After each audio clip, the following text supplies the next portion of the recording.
মৰমৰ ছাত্ৰ-ছাত্ৰীসকল, তো ব'লা আজিৰ ভিডিঅ'টো ষ্টাৰ্ট কৰোঁ।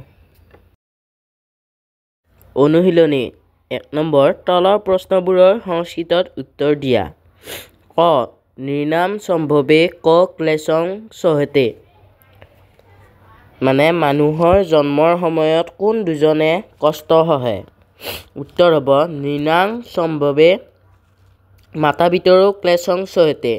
মানুহৰ জন্মৰ সময়ত মাতৃ-পিতৃয়ে কষ্ট সহে। খ.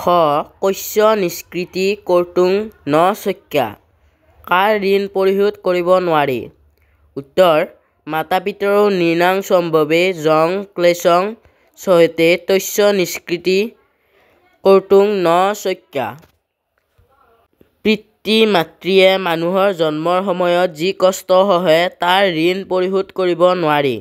গ নম্বৰ, কেষু তুষ্টেষু তপ সমাপ্যতে।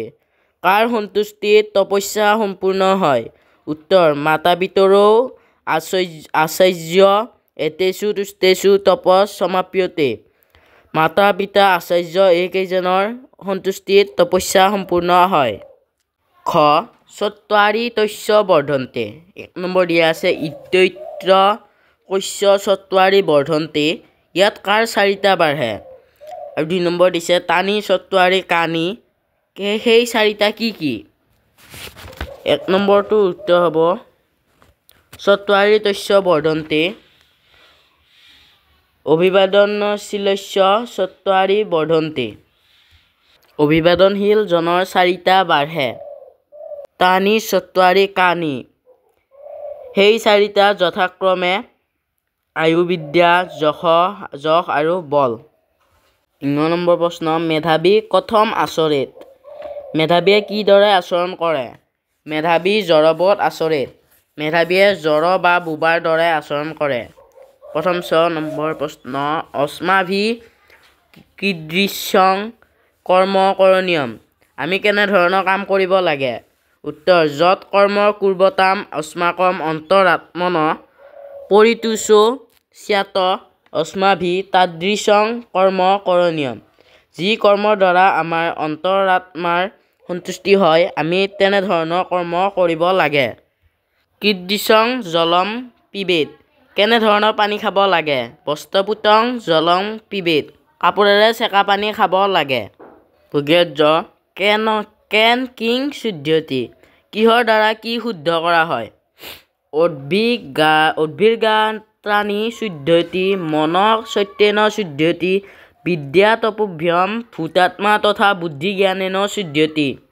পানীৰে শৰীৰৰ শুদ্ধ হয়, সত্যৰে মন শুদ্ধ হয়, বিদ্যা আৰু তপস্যাৰে ভূতাত্মা তথা বুদ্ধি জ্ঞানেৰে শুদ্ধ হয়। ছ. সনাতন ধৰ্ম ক। সনাতন ধৰ্ম কি? উত্তৰ সত্যং ব্ৰুয়াৎ ব্ৰুয়াৎ অপ্ৰিয়ং সত্যং ন ব্ৰুয়াৎ প্ৰিয়ং চ অনৃতং ন ব্ৰুয়াৎ এষ সনাতনো ধৰ্ম। সত্য ক'ব লাগে, প্ৰিয় কথা ক'ব লাগে, অপ্ৰিয় সত্য ক'ব নালাগে, প্ৰিয় হ'লেও মিছা কথা ক'ব নালাগে, এয়া সনাতন ধৰ্ম। ঞ. কস্য কিম আচৰেত বিচৰেত। কাৰ কি আচৰণ বিচাৰ কৰিব লাগে? উত্তৰ বয়স কৰ্মণোহৰ্থস্য শ্ৰুতস্যাভিজনস্য চ বেশ বাগ বুদ্ধি চাৰূপমাচৰণ বিচৰেত। বয়স, কৰ্ম, ধন, বিদ্যা আৰু বংশ মৰ্যাদা, বেশ, বাগ, বুদ্ধি শুদ্ধ ব্যৱহাৰ বিচাৰ কৰিব লাগে। ত নম্বৰ প্ৰশ্ন, সৰ্বস্ব গুৰু ক। সকলোৰে শ্ৰেষ্ঠ কোন? সৰ্বস্ব গুৰু অভ্যাগত। সকলোৰে শ্ৰেষ্ঠ বা পূজ্য অভ্যাগতজন। ঠ নম্বৰ প্ৰশ্ন, কস্য পূজা বিধাতব্যা। কাৰ পূজা কৰিব লাগে? উত্তৰ বালু বা যদী বা বৃদ্ধ যুৱা বা গৃহমাগত তস্য পূজা বিধাতব্যা। শিশুৱেই হওক বা বৃদ্ধই হওক বা যুৱকেই হওক ঘৰলৈ অহাজনৰ পূজা কৰিব লাগে। তো ছাত্ৰ-ছাত্ৰীসকল আজিলৈ এইখিনি আছিল। যদি এইটো ভিডিঅ' ভাল লাগিল like comment share and subscribe কৰি দিবা আৰু যদি নেক্সট পাৰ্ট 2 লাগে কমেণ্ট কৰিবা।